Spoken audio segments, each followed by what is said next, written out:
प्रयागराज के उमेश पाल हत्याकांड में शामिल तमाम लोगों का एनकाउंटर हो गया तो कुछ का मर्डर भी हो गया।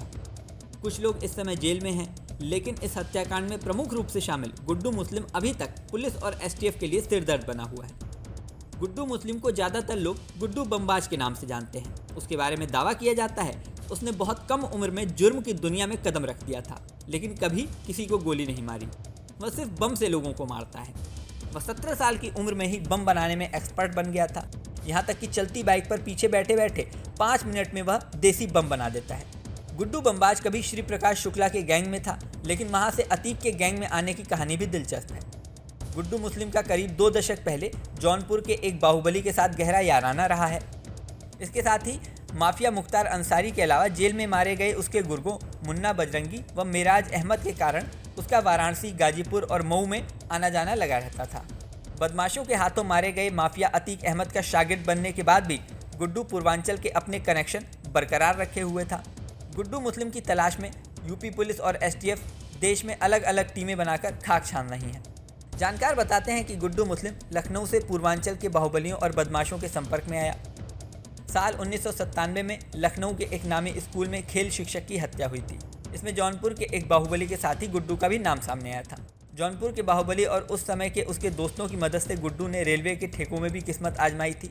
साल 1997 में ही एक अभियंता के हत्या में भी जौनपुर के बाहुबली और गुड्डू का नाम सामने आया।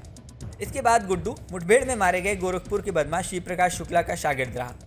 साल 2000 में गुड्डू की नज़दीकियां माफिया मुख्तार अंसारी के साथ बढ़ी तो उसका दायरा पूर्वांचल से लेकर बिहार तक बढ़ता चला गया। 2001 में पटना में गुड्डू पकड़ा गया। फिर अतीक अहमद ने उसकी जमानत में मदद की और बस यही वो घटना थी जिसके बाद वह अतीक का गुर्गा बन गया। हालांकि इसके बाद भी मुख्तार और उसके गुर्गों से गुड्डू कभी दूर नहीं हुआ। माफिया अतीक अहमद के गुर्गों में गुड्डू मुस्लिम एक ऐसा बदमाश था जिसने जरायम की जगत में खुद का अलग नेटवर्क बना रखा था। पूर्वांचल में गुड्डू के मददगारों और शरणदाताओं की कमी नहीं है।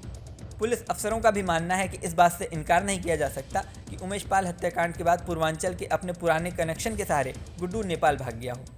यहाँ तक कि पुलिस और एसटीएफ की कई टीमें नेपाल जाकर जांच पड़ताल भी कर चुकी हैं, लेकिन गुड्डू मुस्लिम अभी तक हाथ नहीं आया है। आशंका ये भी जताई जा रही है कि वहाँ से वह किसी अन्य सुरक्षित ठिकाने की ओर रुख कर गया होगा। अब गुड्डू मुस्लिम कब तक पकड़ा जाता है और आगे क्या होता है ये तो वक्त बताएगा। इस वीडियो में फ़िलहाल इतना ही। जल्दी नया वीडियो लेकर आपके सामने फिर आएंगे। हमारा ये वीडियो आपको कैसा लगा कमेंट बॉक्स में ज़रूर बताएं। और हाँ, जाने से पहले सबसे ज़रूरी बात, हमारे चैनल न्यूज़ नेशन को अगर आपने सब्सक्राइब नहीं किया है तो सब्सक्राइब कर लें। साथ ही बेल आइकन प्रेस कर दें जिससे हमारे नए नए वीडियोज़ की नोटिफिकेशन आपको मिलती रहे।